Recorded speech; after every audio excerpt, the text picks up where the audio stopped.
Russia Ukraine യുദ്ധം തുടങ്ങിയതിന് ശേഷം വലിയൊരു ഇടവേളയ്ക്ക് ശേഷമാണ് ഇപ്പോൾ ഇന്ത്യയിലേക്ക് പ്രസിഡന്റ് പുടിൻ എത്തുന്നത്. സോ ഇപ്പോഴത്തെ അദ്ദേഹത്തിന്റെ സന്ദർശനത്തിന്റെ പ്രാധാന്യം എത്ര വലുതാണെന്ന് നമ്മൾ ആലോചിക്കണം. യുദ്ധം ഇപ്പോഴും അവസാനിച്ചിട്ടില്ല. വലിയ രീതിയിലുള്ള ഉപരോധങ്ങൾ റഷ്യയുടെ മേൽ നിലനിൽക്കുകയാണ്. ഇന്ത്യയുടെ മേലും റഷ്യൻ ഓയിൽ വാങ്ങരുത് എന്ന് പറഞ്ഞുകൊണ്ട് പല നിയന്ത്രണങ്ങളും പെനാലിറ്റികളും ഒക്കെ ചുമത്തിയിരിക്കുകയാണ്. ഈ ഘട്ടത്തിലും പ്രധാനമന്ത്രി നരേന്ദ്രമോദി പ്രോട്ടോകോൾ ലംഘിച്ചുകൊണ്ട് എയർപോർട്ടിലേക്ക് പോവുകയും പ്രസിഡന്റ് പുടിനെ സ്വീകരിക്കുകയും ചെയ്യുന്നു. മാത്രമല്ല പ്രസിഡന്റ് പുടിൻ പ്രധാനമന്ത്രി നരേന്ദ്രമോദിയുടെ വാഹനത്തിൽ, പുടിന് ഔദ്യോഗിക വാഹനമുണ്ട്, അത് 2 ദിവസം മുമ്പ് ഇവിടെ എത്തിയതാണ്, എന്നിട്ടും ആ ഔദ്യോഗിക വാഹനത്തെ മാറ്റി നിർത്തി പ്രധാനമന്ത്രി നരേന്ദ്രമോദിയുടെ വാഹനത്തിൽ യാത്ര ചെയ്യാൻ പുടിൻ തീരുമാനിക്കുന്നു. ഇരുവരും തമ്മിലുള്ള സൗഹൃദം ലോകരാജ്യങ്ങളെ ഞെട്ടിപ്പിക്കുന്ന ഒരു സൗഹൃദം തന്നെയാണ്. പ്രസിഡന്റ് പുടിൻ മറ്റൊരു നേതാവിന്റെ അടുത്തും നിൽക്കുമ്പോൾ കാണിക്കാത്തൊരു സൗഹൃദം മോദിയുമായിട്ടുള്ള അദ്ദേഹത്തിന്റെ സൗഹൃദത്തിൽ കാണാൻ കഴിയും. ഇപ്പോ ഷീ ജിൻപിങ്ങുമായിട്ട് നല്ല സൗഹൃദത്തിലാണ്, പക്ഷെ എപ്പോഴും അവിടെ നമുക്കൊരു കാണാൻ കഴിയാത്ത ഇൻവിസിബിൾ ബാരിയർ ഉള്ളതായിട്ട് തോന്നും. അതേ സമയത്ത് തന്നെ ഇപ്പോ ഉത്തര കൊറിയൻ ഭരണാധികാരി കിം ജോങ് ഉന്നിനെ അയൽപക്കത്തെ വീട്ടിലെ കുരുത്തം കെട്ട ചെക്കനെ പോലെയാണ് ശരിക്കും പുടിൻ ട്രീറ്റ് ചെയ്യാറുള്ളത്. ബട്ട് ഭയങ്കര റെസ്പെക്റ്റ് ഒക്കെ കൊടുക്കാറുമുണ്ട് കേട്ടോ. അപ്പോൾ അതിൽ നിന്ന് വ്യത്യസ്തമായിട്ട് പ്രധാനമന്ത്രി നരേന്ദ്രമോദിയുമായിട്ട് പുടിന് തികച്ചും പേഴ്സണൽ ആയിട്ടുള്ള ഒരു സൗഹൃദമുണ്ട്. ഈ സൗഹൃദത്തിന്റെ സ്റ്റോറി ഭയങ്കര രസകരമാണ്. നമ്മളിൽ പലർക്കും അത്ര പരിചയമല്ലാത്തൊരു സ്റ്റോറിയാണ്. അതായത് ആദ്യമായിട്ട് നരേന്ദ്രമോദിയും പുടിനും തമ്മിൽ നമുക്ക് അറിയാവുന്നതനുസരിച്ച് കൂടിക്കാഴ്ച നടക്കുന്നത് 2001 മറ്റോ ആണ്. നമ്മുടെ പ്രധാനമന്ത്രിയായിട്ട് അടൽ ബിഹാരി വാജ്പേയി ഇരിക്കുന്ന സമയം, ആദ്യത്തെ BJPയുടെ 5 വർഷം പൂർത്തിയാക്കിയ ഗവൺമെന്റിന്റെ കാലഘട്ടം. അടൽ ബിഹാരി വാജ്പേയി പ്രധാനമന്ത്രിയായിട്ടിരിക്കുന്ന സമയത്ത് ഇദ്ദേഹം മോസ്കോയിലേക്ക് പോവുകയും അവിടെ പ്രസിഡന്റ് പുടിനെ കാണുകയും ചെയ്യുന്നുണ്ട്. അപ്പൊ ഇരു നേതാക്കളും തമ്മിലുള്ള കൂടിക്കാഴ്ചക്കിടയിൽ നമുക്ക് നരേന്ദ്രമോദിയും നിൽക്കുന്ന ഒരു ചിത്രം ഇന്ന് മാധ്യമങ്ങളിലൊക്കെ കാണാൻ കഴിയും. അന്ന് അടൽ ബിഹാരി വാജ്പേയിക്കൊപ്പം ഗുജറാത്ത് മുഖ്യമന്ത്രി ആയിരുന്ന നരേന്ദ്രമോദി മോസ്കോയിലേക്ക് പോവുകയും അവിടെ വെച്ച് അന്നത്തെ റഷ്യൻ പ്രസിഡന്റ് ആയിരുന്ന വ്ളാഡിമിർ പുടിനെ കാണുകയും ചെയ്തു എന്നാണ് മനസ്സിലാക്കാൻ കഴിയുന്നത്. അതായത് 10-25 വർഷത്തോളം പഴക്കമുള്ള ഒരു സൗഹൃദമാണ്. അവിടെ വെച്ചാണ് പുടിനും മോദിയും തമ്മിൽ കൂടിക്കാഴ്ച നടത്തുന്നതും ഒരുപക്ഷെ ചെറിയൊരു പരിചയമോ ഒരു സൗഹൃദത്തിനോ തുടക്കമാവുന്നത്. അപ്പോഴും മോദി ഇന്ത്യയുടെ ഒരു സ്റ്റേറ്റിന്റെ മുഖ്യമന്ത്രിയാണ്, അന്ന് പ്രധാനമന്ത്രി വാജ്പേയി ആണ്.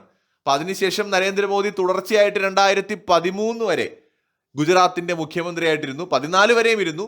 14 അദ്ദേഹം തെരഞ്ഞെടുപ്പിൽ മത്സരിച്ച് ഇന്ത്യയുടെ പ്രധാനമന്ത്രി ആകുന്നത് വരെ. സോവിയറ്റ് യൂണിയന്റെ തകർച്ചയ്ക്ക് ശേഷം ഈ റഷ്യയുടെ ഭരണ നേതൃത്വത്തിലേക്ക് പെട്ടെന്നായിരുന്നു പുടിൻ എത്തുന്നതും അദ്ദേഹം അധികാരം മുഴുവൻ തന്നിലേക്ക് കേന്ദ്രീകരിക്കുന്നതും.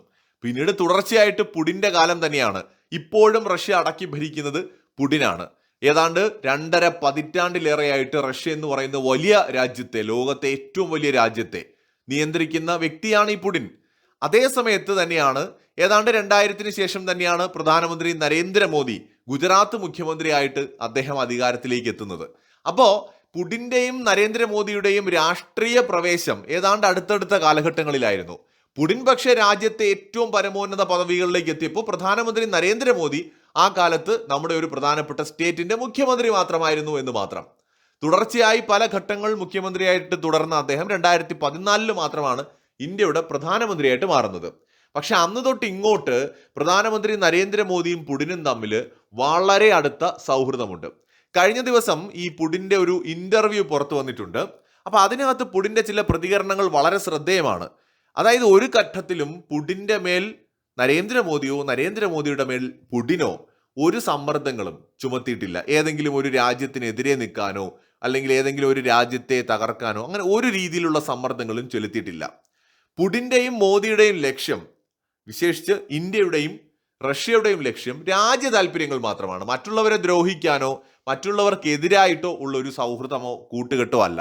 മറിച്ച് 2 രാജ്യങ്ങളുടെയും പുരോഗതിക്ക് വേണ്ടിയിട്ടാണ് നമ്മൾ ഒന്നിച്ച് പ്രവർത്തിക്കുന്നത് എന്നാണ് പുടിൻ പറഞ്ഞത്. മറ്റൊന്ന്, നമ്മുടെ പ്രസിഡന്റ് ട്രംപിന്റെ കാര്യങ്ങളും ആ ഒരു ഇന്റർവ്യൂവിൽ വന്നു. ട്രംപിൻ്റെതായിട്ടുള്ള അജണ്ടകളുണ്ട്, പോളിസികളുണ്ട്. അദ്ദേഹത്തിന്റെ രാജ്യത്തിന് വേണ്ടിയിട്ട് പ്രവർത്തിക്കുന്നു. അപ്പൊ ഞാൻ എൻ്റെ രാജ്യത്തിന് വേണ്ടിയിട്ടും പ്രധാനമന്ത്രി നരേന്ദ്രമോദി അദ്ദേഹത്തിന്റെ രാജ്യത്തിന് വേണ്ടിയും പ്രവർത്തിക്കുന്നു. റഷ്യയുടെയും ഇന്ത്യയുടെയും സൗഹൃദം ഒരിക്കലും ഒരു രാജ്യത്തിന് എതിരല്ല. ഈ യുക്രൈൻ റഷ്യ യുദ്ധത്തെക്കുറിച്ച് അദ്ദേഹം പറഞ്ഞത്, പ്രസിഡന്റ് ട്രംപ് ആത്മാർത്ഥമായിട്ട് തന്നെ യുദ്ധം അവസാനിപ്പിക്കാൻ പരിശ്രമിക്കുന്നുണ്ട് എന്ന് ഞാൻ കരുതുന്നു എന്നാണ്. എന്ന് വെച്ചാൽ ട്രംപിനെ കുറ്റപ്പെടുത്താനോ അല്ലെങ്കിൽ ട്രംപിനെ മോശമായി ചിത്രീകരിക്കാനോ ഒന്നും പുടിൻ ശ്രമിച്ചിട്ടില്ല. അത് മാത്രമല്ല, മോദിയെക്കുറിച്ചും വളരെ പ്രധാനപ്പെട്ട കുറെ കാര്യങ്ങൾ പുടിൻ പറഞ്ഞിട്ടുണ്ട്. പ്രധാനമന്ത്രി നരേന്ദ്രമോദി ഇന്ത്യയുടെ ഭാഗ്യമാണെന്നാണ് ശരിക്കും പറഞ്ഞാൽ പുടിൻ പറഞ്ഞത്. മോദി ജീവിക്കുന്നത് തന്നെ ഇന്ത്യക്ക് വേണ്ടിയാണെന്ന് ഇന്ത്യ ടുഡേക്ക് നൽകിയ അഭിമുഖത്തിൽ അദ്ദേഹം പറയുന്നുണ്ട്. മോദിയുടെ അശ്രാന്ത സമർപ്പണത്തെ അദ്ദേഹം പ്രശംസിക്കുകയും ചെയ്തു. തങ്ങൾക്കിടയിൽ വളരെ വിശ്വസനീയവും സൗഹൃദപരവുമായിട്ടുള്ള ബന്ധമാണ് ഉള്ളത്. അദ്ദേഹം വളരെ വിശ്വസനീയനായ വ്യക്തിയാണ്. അദ്ദേഹത്തെ പോലെ ഒരു നേതാവ് ഇന്ത്യയുടെ ഭാഗ്യമാണ്. അദ്ദേഹം ഇന്ത്യക്കായിട്ടാണ് ജീവിക്കുന്നത്. അദ്ദേഹത്തിന്റെ ഓരോ ശ്വാസത്തിലും ഇന്ത്യയാണ് എന്നാണ് പുടിൻ പറഞ്ഞത്. മോദിയുമായി സംസാരിക്കാൻ കഴിഞ്ഞതിൽ വലിയ സന്തോഷമുണ്ട്. സാമ്പത്തിക സഹകരണം, പ്രതിരോധം, മാനുഷിക സഹായം, സാങ്കേതിക വിദ്യ സഹകരണം തുടങ്ങിയ പ്രധാന മേഖലകളിൽ ഇന്ത്യയും റഷ്യയും തമ്മിലുള്ള ബന്ധം ശക്തിപ്പെടുത്തുന്നതിന് പ്രതിജ്ഞാബദ്ധനാണെന്നും അദ്ദേഹം ചൂണ്ടിക്കാട്ടി. തീർച്ചയായിട്ടും വളരെ സവിശേഷമായ ഒരു സൗഹൃദം നമുക്ക് റഷ്യയുമായിട്ടുണ്ട്. ഇന്ത്യയുടെ ഏറ്റവും വിശ്വസിക്കാൻ കഴിയാവുന്ന ഒരു സുഹൃത്ത്. ആ ഒരു പട്ടികയിൽ 1-ാം സ്ഥാനത്ത് ഇന്നും പതിറ്റാണ്ടുകളായിട്ട് റഷ്യ തന്നെയാണ് നിൽക്കുന്നത്. ഇന്ത്യക്ക് ഏത് ഘട്ടത്തിലും ഏത് കാലാവസ്ഥയിലും ഏതൊരു അടിയന്തര സാഹചര്യത്തിലും നമുക്ക് സഹായം അഭ്യർത്ഥിക്കാൻ കഴിയുന്ന അല്ലെങ്കിൽ കൂടെ നിർത്താൻ പറ്റുന്ന ഒരു സുഹൃത്ത് രാജ്യം അത് റഷ്യ തന്നെയാണ്. ആ സൗഹൃദമാണ് ഇന്ന് പ്രധാനമന്ത്രി നരേന്ദ്രമോദിയിലൂടെയും പ്രസിഡന്റ് പുടിനിലൂടെയും കൂടുതൽ ശക്തവും ദൃഢവുമായിട്ട് മാറുന്നത്.